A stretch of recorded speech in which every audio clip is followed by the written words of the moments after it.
اللهم صل وسلم على نبينا محمد. যারা অসংখ্য জিনকে চিকিৎসার জন্য ব্যবহার করে তাদের থেকে চিকিৎসা নেওয়ার ব্যাপারে কিছু বলবেন।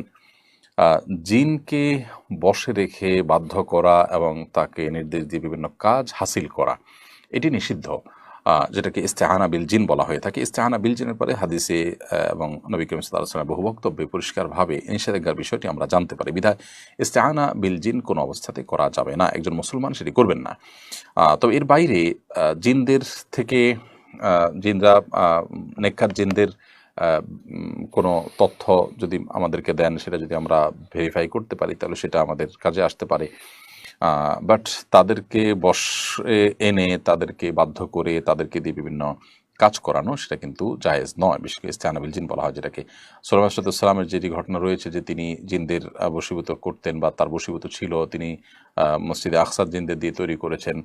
প্রথমত সেটি ছিল সুলাইমান আলাইহিস সালামের শরীয়তের বিষয়। এক নবীর শরীয়ত কিন্তু অন্য নবীর জন্য প্রযোজ্য হয়। আমাদের নবী সাল্লাল্লাহু আলাইহি সাল্লামের যে বক্তব্য রয়েছে, যে হাদিস রয়েছে, সেই হাদিসে একেবারে পরিষ্কার, সেগুলোর আলোকে আসলে জিনদের থেকে সাহায্য প্রার্থনা করা জায়েজ নয়।